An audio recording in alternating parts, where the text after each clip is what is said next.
Mesdames et messieurs, bonsoir, bienvenue à cette principale édition d'information sur la télévision Hermont, dont d'ailleurs je me fais le plaisir de vous présenter rapidement les titres du journal. Nous allons parler dans ce journal des problèmes d'eau potable au quartier Bel-Air d'Ibadiba, où les populations se plaignent et lancent un cri d'alarme à l'endroit des autorités. Et puis au marché de la Pairie, la crise du coronavirus se fait sentir déjà dans le panier des commerçantes qui déplorent le manque de recettes. À l'étranger, nous allons parler de l'affrontement, je veux dire de la crise entre Yoruba et Haoussa dans ce pays. Voilà donc ce qui va constituer la l'ossature de votre édition d'information. Encore une fois de plus, bonsoir à toutes et à tous. Comme nous le disions à l'entame de cette édition d'information au quartier Bel-Air d'Ibadiba au Charbonnage, on parle d'un problème d'adduction en eau potable. Les populations se plaignent et lancent un cri d'alarme à l'endroit des autorités. Le reportage est signé Otega Otonzogo sur les images de Floris Mapango. Malgré des compteurs d'eau, le quartier Bel-Air n'est toujours pas alimenté en eau potable. Les riverains expriment leur étonnement. Le problème d'eau, c'est vraiment un problème crucial que nous avions ici dans ce quartier. Nous avions bel et bien des installations de la SCG, mais nous n'avions jamais vu l'eau là arriver chez nous. Nous avions des compteurs de par-ci par-là. L'eau là n'est jamais arrivée. Donc ce que je prétends dire, c'est que nos autorités essayent d'améliorer cette situation pour que les Gabonais ne puissent pas crier sur les toitures. C'est vrai qu'on a des compteurs, mais ces compteurs, vous allez remarquer, si vous marchez tout ça, les compteurs n'ont pas d'eau. Jusqu'à aujourd'hui, je répète bien, depuis 2005. Jusqu'à maintenant, galère comme ça, c'est pareil. En plein 21e siècle, l'un des plus grands quartiers de Libreville, Bel-Air, connaît toujours des problèmes d'alimentation en eau potable. Les populations, pour y faire face, sont obligées d'utiliser les puits de fortune. On est obligé de creuser les puits derrière les maisons. On est obligé de mettre les puits, on puise l'eau de puits. Nous ici, il y a encore des personnes qui s'abreuvent à l'eau de pluie et à l'eau de puits. Les propriétaires des compteurs se plaignent du paiement de factures d'eau dont elles ne sont pas bénéficiaires. Les factures cadeaux à la SCG. Les populations de Bel-Air n'attendent plus que l'alimentation en eau potable, car l'eau, c'est la vie. Au quartier Charbonnage toujours, on va parler cette fois-ci de la route Bel-Air, une route qui est apparemment orpheline et qui serait abandonnée par la société adjudicataire. Les populations se demandent à quand la fin des travaux. Suivant ce reportage de Otega Otonzogo sur les images de Floris Mapango. Fragments de béton, ferraille tissée, une partie de la route demeure encore enclavée. Aucun ouvrier sur ce chantier pour la continuité des travaux de réhabilitation de l'axe Bel-Air d'Ibadiba. À vue d'œil, il semblerait que les travaux auraient été abandonnés. Ils ont bien entamé les travaux, au fil du temps, je ne sais pas qu'est-ce qui s'est passé, ils ont arrêté les travaux. C'est vraiment compliqué pour ceux qui travaillent, les élèves ici, quoi. Quand il pleut, c'est un marécage, les égouts sont bouchés, c'est vraiment difficile. Les maisons, il y a de l'eau qui rentre, c'est tout un calvaire par ici. Il faut vraiment que l'État puisse faire quelque chose, ouvrir les yeux un peu sur les populations des Bel-Air. C'est vraiment difficile pour nous ici, pour la circulation. Au milieu de la route, ce sont des crevasses qui obligent les véhicules à les dévier de peur de ne pas être endommagés. Si on ne vit pas très bien avec la route, parce que déjà, ça fait pratiquement plus de, peut-être, ça fera bientôt un an, si je ne me trompe pas, que nous vivons dans cette situation. Et elle n'est pas confortable. Donc ça ne nous arrange pas du tout. On aurait aimé qu'ils puissent terminer parce qu'ils viennent, ils prennent, un moment, ils partent. Nous, ça ne nous arrange pas. Il y a vraiment la boue ici et ça nous amène maintenant des bouchons parce que les deux voies ne sont pas encore travaillées. Donc, on souhaiterait vraiment qu'ils finissent vraiment ce qu'ils ont entamé, quoi.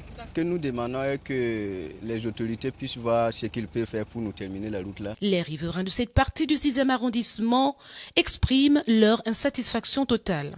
Donc nous ne savons pas, puisque les concernés qui travaillent, ils disent que, ils ne nous disent rien du tout. Ils ne nous disent rien, ils disparaissent, ils apparaissent, ils disparaissent, ils ne nous disent rien. Vivement que les autorités en charge prennent en considération les doléances des populations. Depuis quelques jours déjà, les commerçantes du marché de la Pairie à Libreville sont confrontées à un problème de manque de recettes. Cela est dû aux problèmes liés au coronavirus. Et depuis l'arrivée de cette pandémie, les commerçantes ne savent plus à quel sein se vouer car elles ne sont plus à mesure de joindre les deux bouts du mois. D'où ce crie la dame vis-à-vis des autorités. La mesure gouvernementale qui voudrait qu'il y ait présentation du test PCR avant de rentrer dans un restaurant n'a pas effectué que les restaurateurs. En effet, les commerçants dans certains marchés de la capitale ont vu leurs recettes baisser. C'est le cas au marché de la Pairie où les vendeuses se plaignent. On ne s'en sort plus parce que le couvre-feu, les clients qui nous prennent la marchandise, ils n'ont plus le temps de bien vendre parce que le moment qu'ils doivent vendre, c'est là qu'on dit qu'il faut fermer. Donc la marchandise pourrie ne prend plus beaucoup comme avant parce que les gens qui prenaient les 20 000, les 30 000, ils prennent maintenant 5 000, 3 000. Regardez vous-même, c'est ça, on jette à la poubelle parce qu'on n'arrive même plus à s'en sortir. On ne s'en sort pas, même vous voyez, regardez tout ça là, comment la banane se gaspille. Nous-même vous voyez, on prend la banane, on jette parce que quoi, on n'arrive pas à vendre à cause des nouvelles mesures barrières. Donc il n'y a pas vraiment la clientèle, on ne s'en sort pas. Vu que leurs plus grands clients étaient les commerces et les propriétaires des restaurants, ces vendeuses n'arrivent plus à joindre les deux bouts du monde à cause des baisses de recettes. La crise est rentrée jusque dans les marchés. Depuis que le Covid est arrivé, on ne s'en sort pas. Pourquoi on ne s'en sort pas? Premièrement, les marchandises. Lorsque tu prends une marchandise, tu peux faire 4 à 5 jours, tu vends la même marchandise. Et c'est ton capital qui ne fait que partir. Depuis que le Covid est arrivé, nous avons constaté que le commerce, ça a chuté. L'école, n'en parlons pas des loyers, ça a chuté. Une jeune fille comme moi, je suis gabonaise, j'étais obligée d'arrêter les cours pour me débrouiller au commerce. Mais depuis que le Covid est arrivé, ce n'est plus la joie pour moi. Parce que moi, je loue, je dois payer ma maison, je dois manger, je dois subvenir aux besoins de ma famille puisque je suis l'aîné de ma maison. Mais maintenant, depuis que le Covid est arrivé, je n'arrive plus à faire tout ceci parce que je ne m'en sors plus au marché. Souhaitons vivement que solution soit trouvée au plus pressé pour soulager les commerçants en détresse. Toujours au marché de la Pairie à Libreville, la route qui relie le carrefour Rio et au feu tricolore de la Pairie se trouve dans un état de dégradation très avancé. Pour plus de précisions dans ce reportage de Désiré Lingon Mbie sur les images de Ariel Zhao.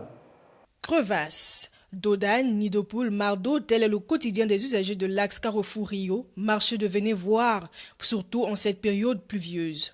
Mais c'est compliqué chez nous ici. Toutes les voitures sont régalées. Tu vois, cabossées, c'est avec l'état de la route. Toutes nos voitures, avec l'état de la route. On nous demande de faire des papiers. C'est compliqué. Quel papier on va faire? Si on a l'état de la route comme ça, là, on va faire quoi dans ce pays de Libreville? Oh, ça date peut-être. Depuis que je fais la route, ça me fait 5 ans que je fais la route ici. Là. Et depuis 5 ans, c'est comme ça. Il n'y a rien qui a changé. Ça a changé, de pire en pire, ça se dégrade, c'est mauvais. Une situation qui, selon les riverains, ne date pas d'aujourd'hui. On commence à travailler à 6 h jusqu'à 18 h on ferme. On ne s'en sort pas. Et c'est cher, toujours cher. Un sac d'oignon coûte toujours 110 000 francs. Cette route d'une importance capitale aujourd'hui dégradée a affecté directement les commerçants de cet axe qui n'arrivent plus à écouler leurs marchandises. On ne vend plus parce que la route, c'est pas bon. Partout est gaspillé, les gars, toute la route est gaspillée. Si le gouvernement veut aider nous, j'ai même les genoux pour le gouvernement. Aidez-nous à ranger ici. Ici, là, est trop gaspillé. Même pour vendre, c'est rien. Les gars, on a les enfants, on a tout. Vu l'importance de cette voie secondaire qui mène à l'un des plus grands marchés des produits agricoles à Libreville, nécessiterait une urgence. Voilà, on va faire un tour en international pour parler cette fois-ci des affrontements au Nigeria entre Yoruba et Hausa. Les détails dans ce reportage de nos confrères de la presse internationale.